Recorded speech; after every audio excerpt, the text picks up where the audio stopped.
Allow me to address the issues para hindi po tayo malito, especially po na napaka-importanting araw ang bukas sapagkat maririnig na natin ang katotohanan sa Blue Ribbon Committee. So let's start with a biblical principle. Kung anong itatanim natin, yan ang ating aanihin. Mula sa ating pagkamusmos, di ba? Elementary pa lang, tinuturo sa atin yan. Kung anong ating itatanim, yan ating aanihin. Alala ko pa yung commercial nung 70s. Yung basurang tinapon mo, babalik din sa'yo. So yung commercial na yun, may nagtatapon ng basura, bumaha. Pumasok ulit sa bahay nila yung basura kasama yung baha. So ang flood control scam ay hindi nangyari by its own, by itself. No? Hindi ito nangyari na aksidente lang. No? It was a combination of greed, opportunity, minds who put their minds together and said, kayang gawin to.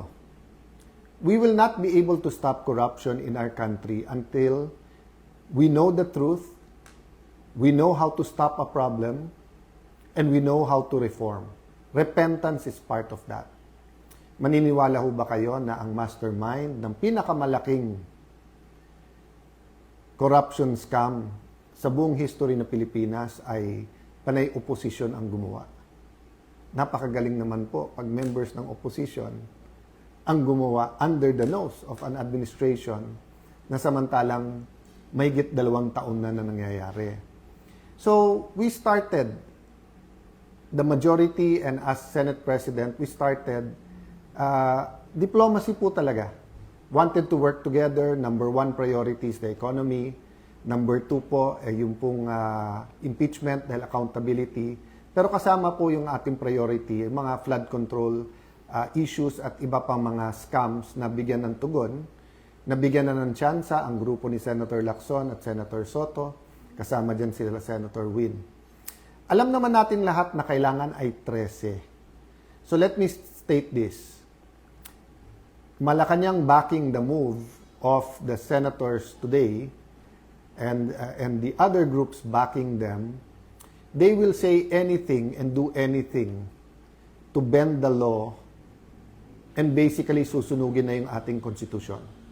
So when I said a while ago that I am still the Senate President, the legitimate, the legal, moral Senate President, it's not about me, it's not about the position. Anytime po, pwede po ako mag-resign, pwede kong ibigay ito sa iba kung may 13. This is about democracy. This is about an independent Senate. This is about fighting corruption. You cannot say you love democracy, but walang checks and balance. Hindi pwedeng sabihin you love democracy, pero pag mali yung numero, invento na lang po tayo. I don't know how much time I have. There's so much I want to tell the Filipino people. Some of it you might think is very productive. Some of it you will think it's my thoughts. But let me tell you this from the bottom of my heart. God loves the Philippines. Ulitin ko po God loves the Philippines. So we have to take a step of faith. Sabi sa book of James, faith without action is dead. Patay ho ba ang ating paniniwala at pananampalataya? Kung mahal natin ang Pilipinas, we have to do something about it. Why do I say this? Well, first the Senate. 12, may quorum, samantalang malinaw sa Constitution, 13. Yung case na sinasabi nila, iba, continuing po yun. Nag-umpisa silang may quorum, umalis yung iba. Ito po, kahit saan nyo pong tignan, sa Constitution, mali. Sa rules po ng Senate, kailangan yung presiding officer, yung Senate President, kung hindi, yung Senate President Pro Tem, kung hindi, yung Majority Leader, or yung Assistant Majority Leader. Wala po doon na nagsasabi kahit win ang pangalan mo, hindi po win yon. Wala po sa rules yon. Wala po yung 12. Alam po nung lahat yon. Pero ipalagay na po natin, yan ang theory nila at pagpipilitan nila. Siguro po kung Senado lang ang problema, then tuloy ang buhay natin. You know, life is so complicated. Existence in the Philippines is so hard that etong politika para sa politiko lang. But what happens to the impeachment? So sa impeachment ho ba ngayon, mag-aaresto ng 2, 4 pa. Para pag sinabi nilang 22, pwede ng 12. So pag 20 na lang o 18, pag 18 na tira, 12 na lang pwede mag-convict. At pagkatapos, paano pagka constitutional change na ang gagawin? At ayaw rin pumayag ng ibang senador. Ikukulong na rin po ba? Malinaw na malinaw po ang konstitusyon at rules po ng Senado. You cannot declare all positions vacant with a number of 12. You cannot even hold a session because walang quorum. Assuming may quorum, you need 12 to remove a Senate President, and then you need 13 to remove a Senate President. Okay? Lilinawin ko po ha. You need 12 for any position below the Senate President pro tem. So, kahit anong chairmanship, majority actually pwede na. Kaya kahit 11 all, pag nawala yung isa, 10, 11, masusunod na yung 11. But for Senate President, for quorum, and for Senate President pro tem, you need 13. No? So, ilalaban po natin to, hindi dahil nilalaban nyo ang Senate Presidency ni Alan Cayetano. Hindi. Kung hindi dahil po, mahalaga sa atin ang 1987 Constitution. Dahil po, hindi ito isang pirasong papel lang. I'm issuing a memo to the Secretariat and to the Office of the Sergeant at Arms to keep the Senate open tomorrow. We will have the Blue Ribbon Committee. As Senate President, nasa authority ko po ang premises ng Senado. Do not padlock the Senate. Do not have an excuse na may rally. Parati naman may rally sa Senate. Do not tempt the Filipino people to come out in thousands, hundred thousands, and millions. We are not provoking a political crisis here. You are provoking a crisis. Sabi nila, trabaho yung issue. Pinalitan lang nila yung mga chairman, tapos in-adjourn din. Hindi rin naman pinatawag yung CA para sa mga general. Hindi rin naman tinuloy yung bill sa sabi lang ospital at saka yung sa mga estudyante, hindi ba? So kitang-kita po kung ano ang kanilang intensyon. Sabi po nila, I'll address myself to, pasensya na po kayo, to the Pink and Dilaw group. No?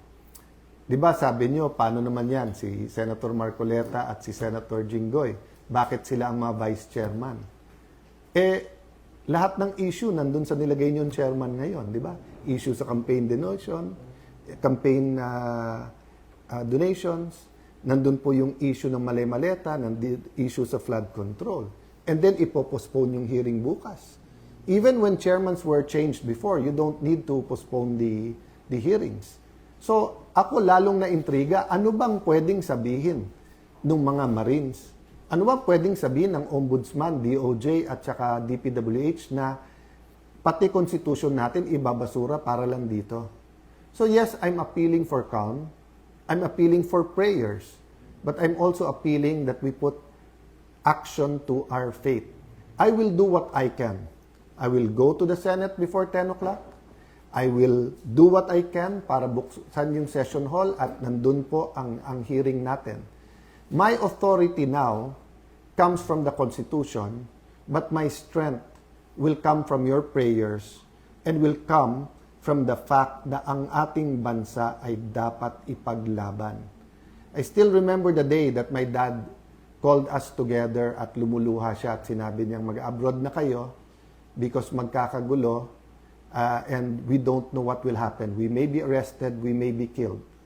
That was either February 21 or February 22. I think it was 21 before that day.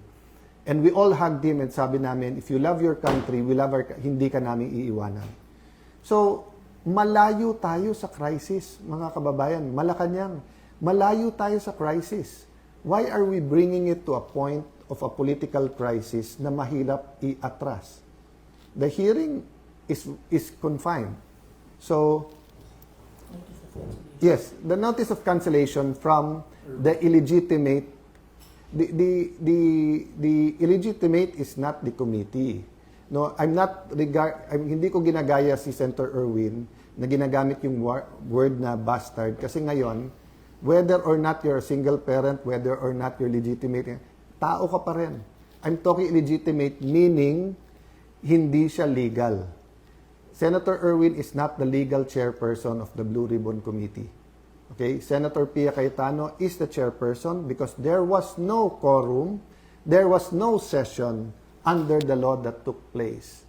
Daming issue sa Supreme Court, yung unprogrammed funds, yung legality ng 2025 budget. Ang dami pong issue sa Supreme Court. Again, ulitin ko po. Ang pinakamalaking problema ng ating kababayan ngayon ay presyo. Presyo, trabaho at kita. Dadagdagan pa ba natin? You have manufactured a crisis since May 11 by saying magulo kami.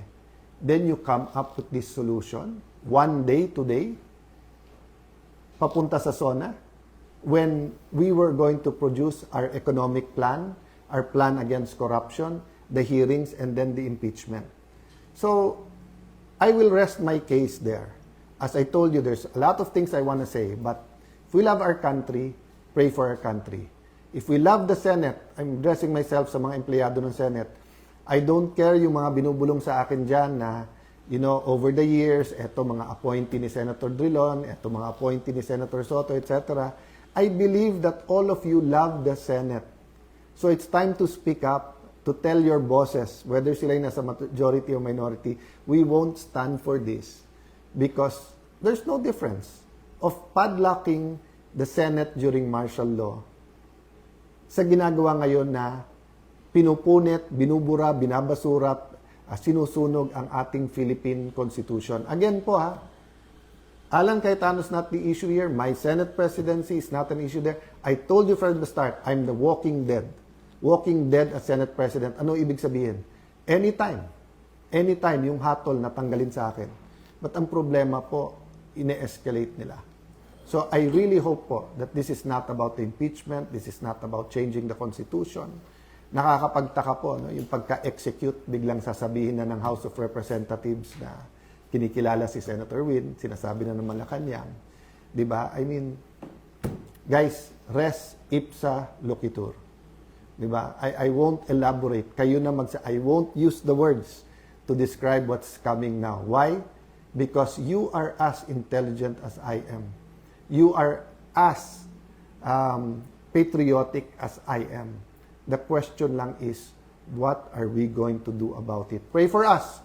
Pray for Senator Marcoleta. Pray dun sa natira sa majority because paglalaban natin ang ating bansa. God bless you all. Good night po sa inyong lahat.